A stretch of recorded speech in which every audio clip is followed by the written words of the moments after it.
Hi, so today I'm going to talk about pelvic floor, about genitourinary syndrome of menopause, about everything that most people actually don't know about, or don't talk about, or don't think about, or just normalize. So, with our hormones, obviously, as you know, they go everywhere. Hormones are chemical messengers that go into our blood and they go into every single cell in our body. Now, for many years, people just think about the hormones being associated with our ovaries and our womb, but it's far more than that. But actually, next to our womb is our bladder. So in front of our womb is our bladder, behind our womb is our bowel. And these are obviously really important organs. Now, we have our bladder, we have our urethra, the tube that we wee out. Above our bladder, we have two ureters, and they drain from the kidneys. Most of us have two kidneys, so it's a nice sort of plumbing system, really, if you like. And it's really important that our bladder is healthy. Our bladder has muscle around it, so it can squeeze when we need to have a wee, but it also can relax as well.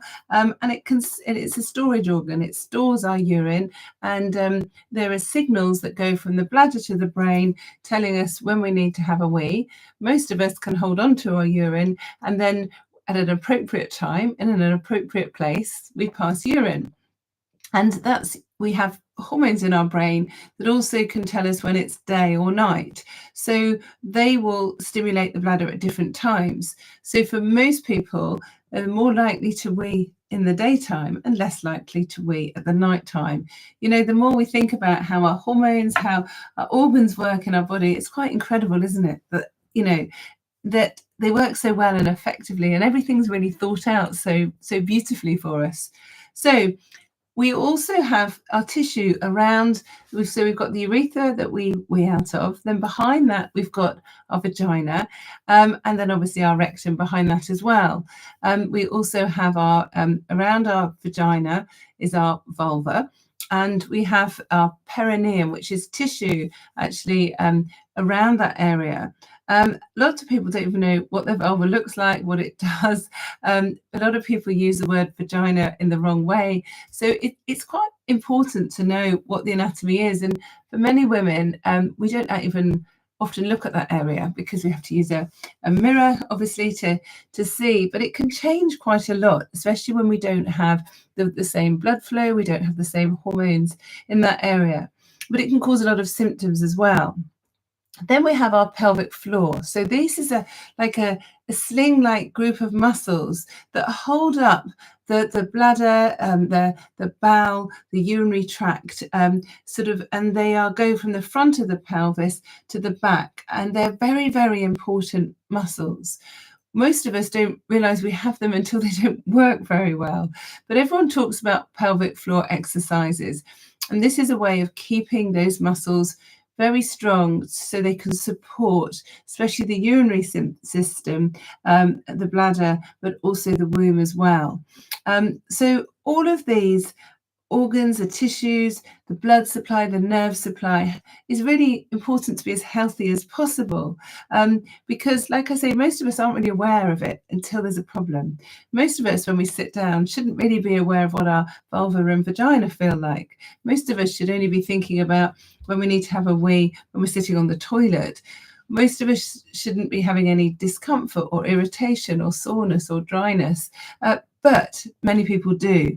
And it's quite staggering when you read the statistics, actually, because some studies show it's about 80%.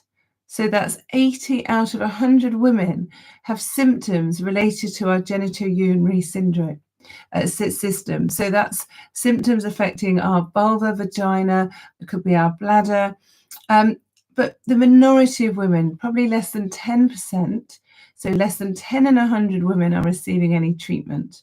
Now, if we go back and think about what's happening, what's going on, well, we have our hormones, as you know, I'm sure, oestradiol, progesterone, testosterone, that go in our bloodstream all around, but they have really important effects, actually, on our bladder, on our urinary tract, on our perineum, on our vulva, vagina, pelvic floor muscles as well.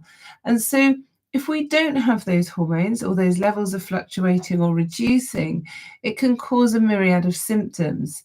Now, I've been to many lectures where people, quite eminent gynecologists, say that symptoms related to bladder and the vulva and vagina occur quite late in older women. Now, most of us don't read a textbook when we're having symptoms. Most of us are not the same. We're all different. So the way our tissues and our organs respond to changing and reducing hormones really does vary between us as individuals. And I see a lot of women actually whose first symptom of perimenopause or menopause is localized symptoms. So symptoms affecting these areas. They might have some soreness, they might have some discomfort. And more frequently, I'm seeing a lot of women who are finding it very hard to hold on to urine. So they might have some incontinence. Now, a lot of people, when they think about incontinence, think that they completely wet themselves. But it doesn't always mean like that. You can get different types of incontinence. One is called stress incontinence, and one is called urge incontinence. With urge, it's literally what it says. People have this sudden urge that they need to wee. For many people, it's they describe the sort of lock going in the key going in the lock, the front door, and then they suddenly go, oh my goodness, I really need to wee. They put down the shopping or the bags or whatever they're carrying and run to the toilet. Or they're just thinking about needing to pass urine. They just need to go. They don't get that signal. Because normally what happens, you have a signal to your brain telling you, oh, I need a wee at some stage, to get you ready to thinking about where's the nearest toilet. When it's convenient, I'll have one. But most of us, it can be, half an hour to an hour or so until we really have that urgency. But some women don't have those warning signals at all. The pathway to the brain isn't working the right way. And they suddenly go, I just have to wee straight away. Now, all of us know what the toilets are like. The queues for the toilets in most public conveniences, it can be an absolute nightmare if you have this urge incontinence. Then some people have stress incontinence. Now, that's often when people sneeze or they laugh or they jump. They notice a bit of dribbling or leakage in their pants. And sadly, it's very normalized, and it seems to be more normalized than ever because people can buy pads, they can buy liners, they can buy special pants. But what they should be doing is thinking about, what can I do about this? How can I stop this stressing and urge incontinence actually occurring? And I'm really surprised how many of my friends, but also patients, tell me that they've stopped running, they've stopped jumping. They really find it very difficult because of their urinary symptoms. And actually just putting a pad in your pants when you're 40 or 50 is not great because it's likely to get worse and worse with time. In my mind as a doctor, prevention is always better than cure. So the more we can do to prevent any of these symptoms, the better. So what can we do about it? Well, one of the things is being aware of that area. So thinking about our pelvic floor is crucially important, but thinking about pelvic floor exercises. Now, this can cause a lot of confusion. And I know I've had some questions today about the harms of doing pelvic floor if we don't do it right, or some people find they don't benefit from them, or some people might have pain. For example, someone left a message who's got adenomyosis, and doing pelvic floor exercises can really be painful for her and uncomfortable.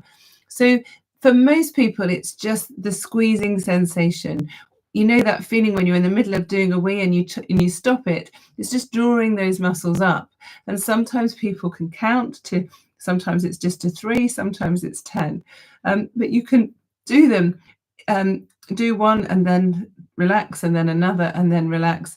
And some people do them literally just when they're cleaning their teeth or when they're sitting in the car. But doing it regularly can be really, really important. I do quite a lot of yoga, and part of doing yoga, we're always aware of our bandhas, so aware of our abdominal muscles, but also pelvic floor muscles, and spend a lot of time actually really making sure that they are engaged. So the pelvic floor is used quite a lot in yoga practices. And I see a lot of women actually who are far more fit than me. They're really good runners or joggers, but they never look at their core. They're not engaging their abdominal muscles and their pelvic floor. So as they get to my age, there's a lot of weakness there, even though they're very muscular, they're very fit. So we need to be incorporating some pelvic floor exercises into daily life. If you're not sure, then going to see a pelvic floor physiotherapist can be really, really beneficial. And these can usually be accessed through your GP or family physician, and they usually do a good assessment and examination, and then they can give you some really useful exercises to do. So there are always options if you're not sure how to do pelvic floor exercises. And I have 3 daughters, and it's really important that they start them when they're young. You shouldn't wait until you have problems. You should be starting those exercises early. So that's one thing we can be doing, but also thinking about the hormone changes. Now, we have receptors in cells all around this area. As I said before, we have cells everywhere that respond to hormones, but especially in our genitourinary tract. And these are the hormones estradiol, progesterone, and testosterone. Now, when our hormone levels start to fluctuate and reduce in perimenopause and menopause, then we can start to get symptoms. Many of you know that our testosterone levels often decline from the late 20s, early 30s. So people can still be having regular periods, but having reduced testosterone. And increasingly, I see women who have low testosterone and they have normal estradiol, normal progesterone, but they're struggling with some urinary tract symptoms. The other symptoms that can be very common actually are urinary tract infections. Now, some papers say 50% of women have had urinary tract infection, but actually I think it's a lot more than that. But we know of those women who've had a urinary tract infection, about 20 to 30% will have recurrent UTIs. So that's frequent urinary tract infections. And this is really important. If any of you have had a urinary tract infection, you'll know how horrible they are, how painful it can be, how uncomfortable to have cystitis, how it can just make you feel so worn out, can make you feel very shivery, quite unwell. Some people can have pyelonephritis, where you have pain in your kidneys. You can get pain over your bladder. I've had urinary tract infections where I literally haven't wanted to move. I haven't wanted to go out. It's been relentless, sitting on the toilet thinking, this is awful. Sometimes people pass blood as well. And when you're better, you sort of forget how bad they are. But when you're in the middle of a urinary tract infection, it's awful. And a lot of people are given antibiotics, which might help in the short term. But there is a huge problem, as you know, with antibiotic resistance. Many of us don't want to be taking antibiotics, so to forget that then will alter our gut microbiome, our vaginal microbiome, might cause side effects. And, you know, every time we need antibiotics, we have to go to a doctor. I used to get urinary tract infections more frequently at the weekend. Really not easy to get hold of a doctor on a Sunday afternoon or the middle of the night when you start to experience symptoms. And so it's always looking at ways to prevent urinary tract infections. The other thing about urinary tract infections to mention is that about 30% of all sepsis is due to urosepsis, which means sepsis due to a urinary tract infection. I'll say that again, 30% of all sepsis is due to urinary tract infections. Wouldn't that be amazing if we could actually reduce that 30% down?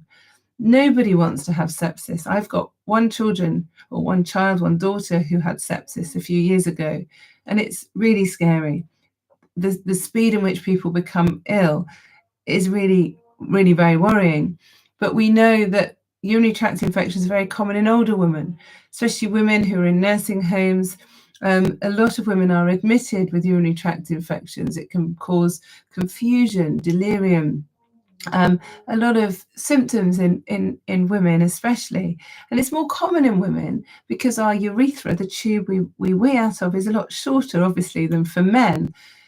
Our vaginal microbiome changes, but a lot of these changes occur because of menopause. Often as women, we're blamed, aren't we? So many people, including myself as a doctor before I realized so much about hormones, used to be thinking about, well, is it because women have had sex? Is it because they don't wash properly? Is it because they don't wipe properly from front to back when they have a wee? But actually, a lot of it is because their hormones are changing, and we're not thinking about it as doctors. And we should be thinking about it more, rather than trying to blame women because they're not clean, or they don't have a wee after sex, or they're having sex with the wrong person.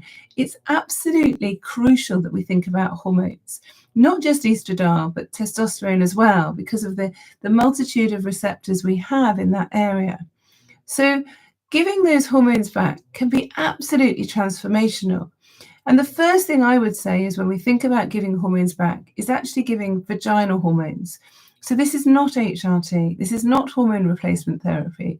This is giving the hormones in the area that's needed. Now, the easiest way of applying them is actually in through the vagina.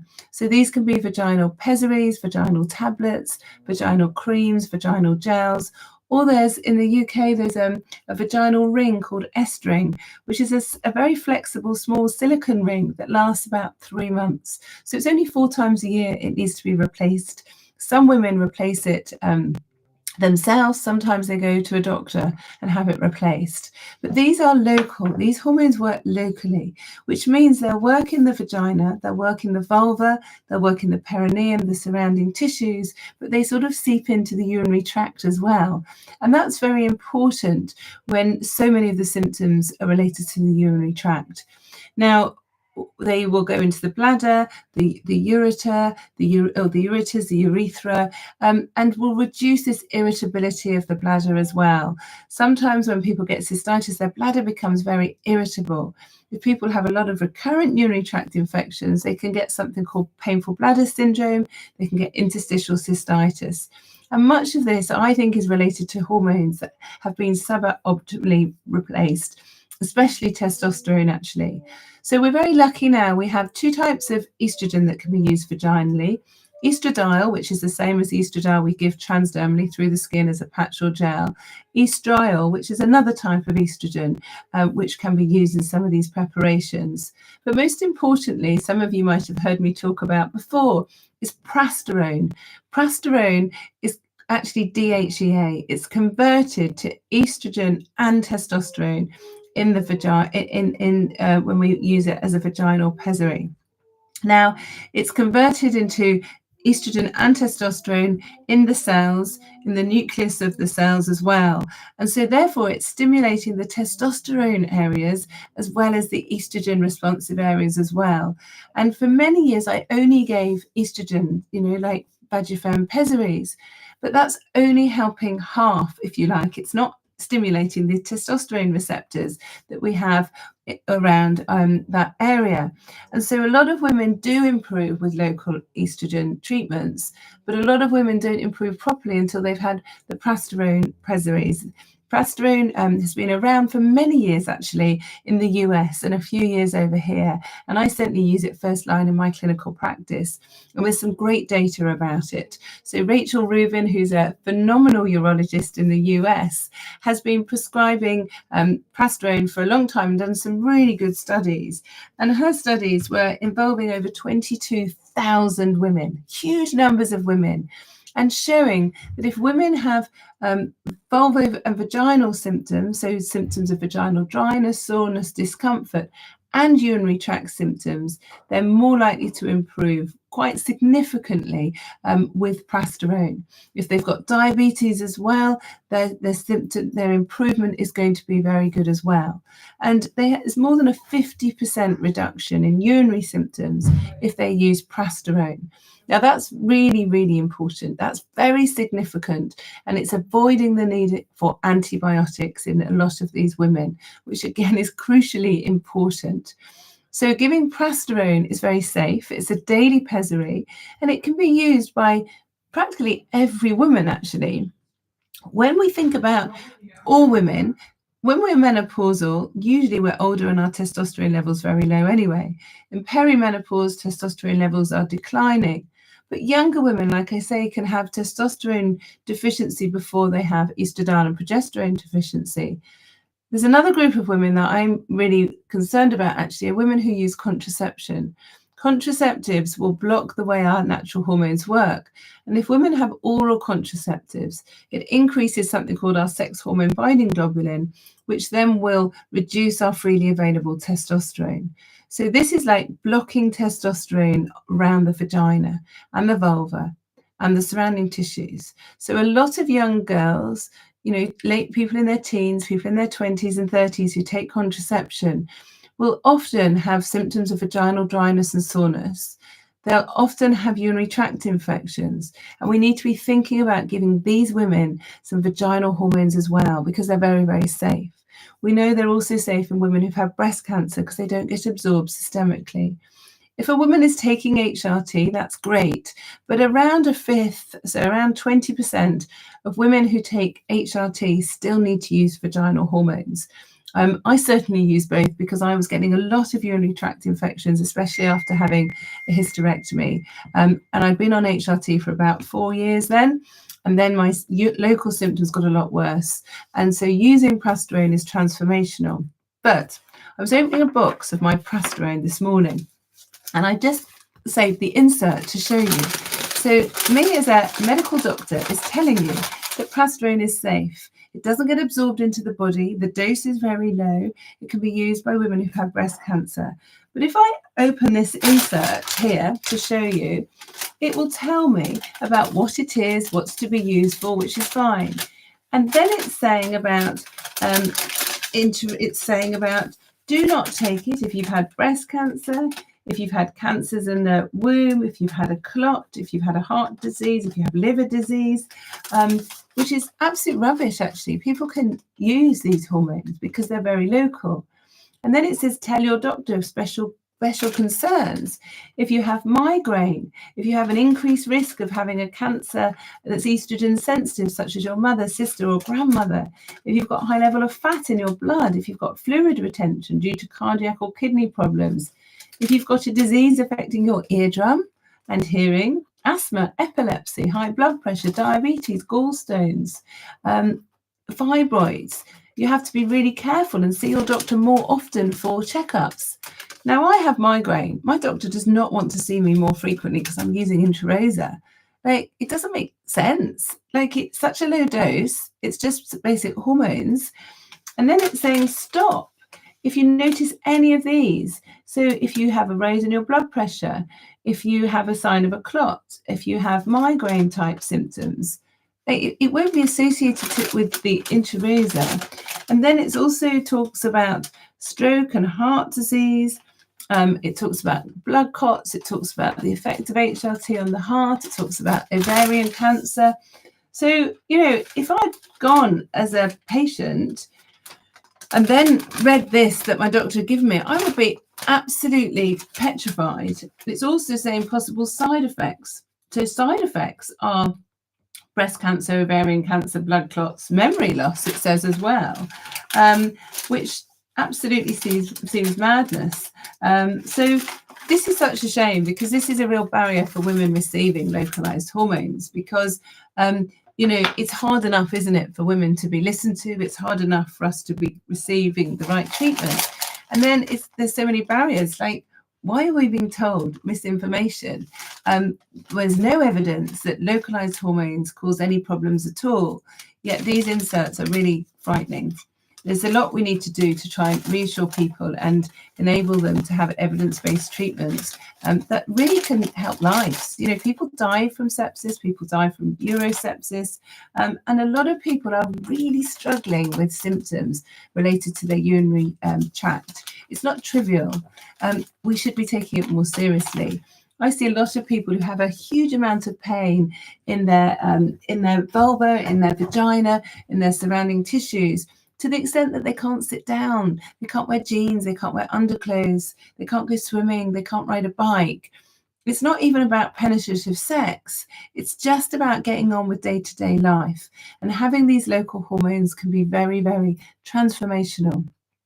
Certainly, women I see who have interstitial cystitis or painful bladder syndrome, giving them prasterone and the right dose and type of systemic hormones with testosterone can really make a huge difference to their symptoms and actually avoid the need for them to have all these other treatments that they're often having, including, bladder.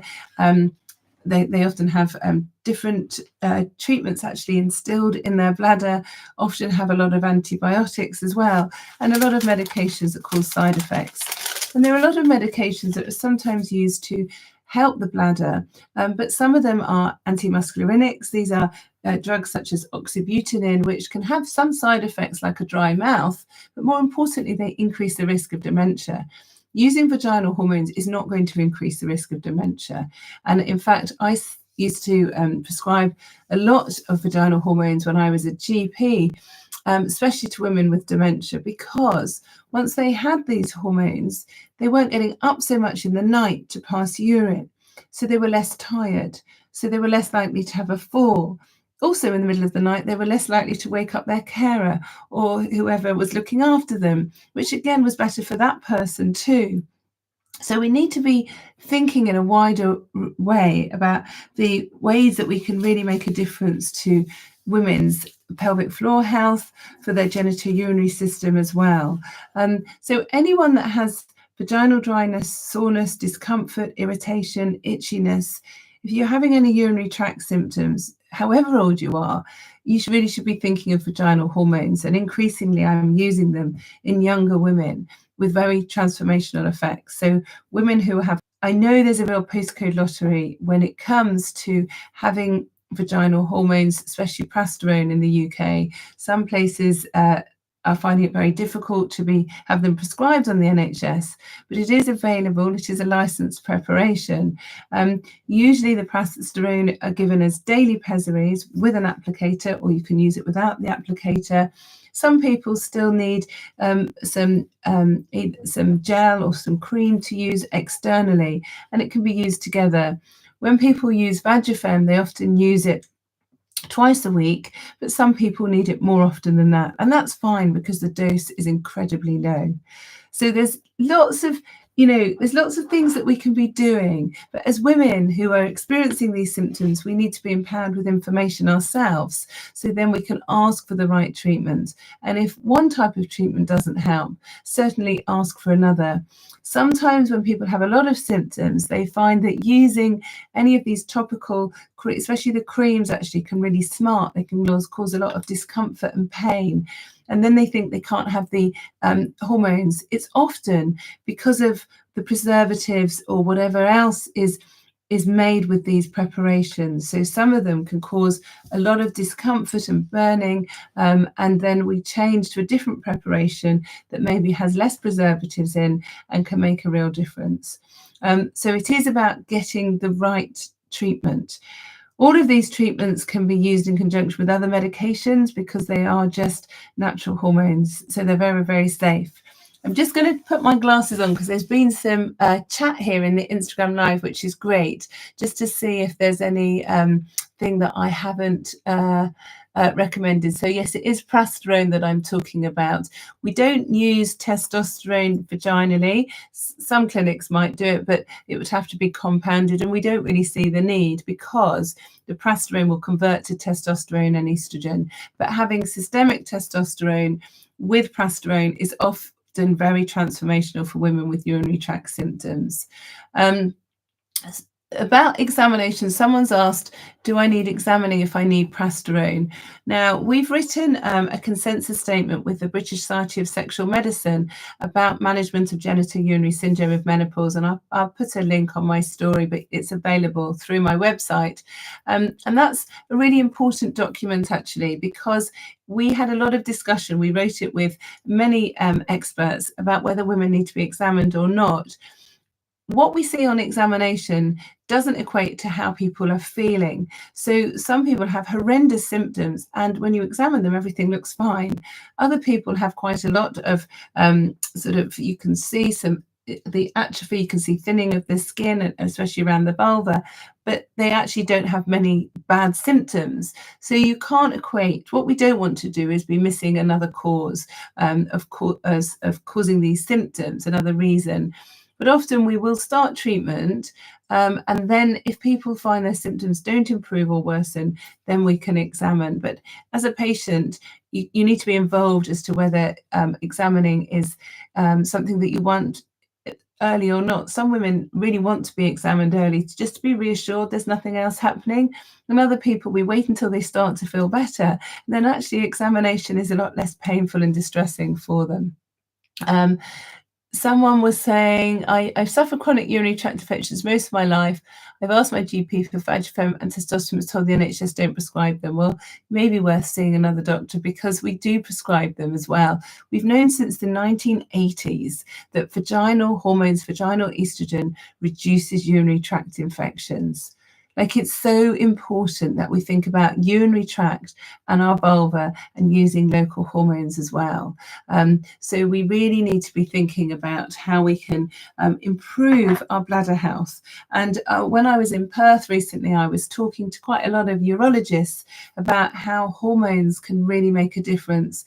A lot of them know about it, but a lot of them still don't prescribe or don't think about it first line. So this is why I think as women, we should be educating our healthcare professionals as well. So I hope that's been useful. It's just so important that we think very holistically. So think about your pelvic floor, think about the exercise that you're doing, think about your hormones, thinking about what you're eating and drinking, because that can actually help calm your bladder down. A lot of people, if you drink juices, if you drink fizzy drinks, that can actually irritate your bladder. So there's nothing wrong with drinking water and herbal teas. Might be a bit dull, but it's actually very good for your bladder. Having too concentrated urine can irritate the bladder. A lot of people with incontinence avoid drinking because they don't want to wet themselves, but that will irritate the bladder more and actually can lead to more leakage. So just being true to yourself, being as healthy as possible, thinking about local hormones, and above all, just ignore the insert that comes with all vaginal hormones because it's inaccurate. So thanks very much.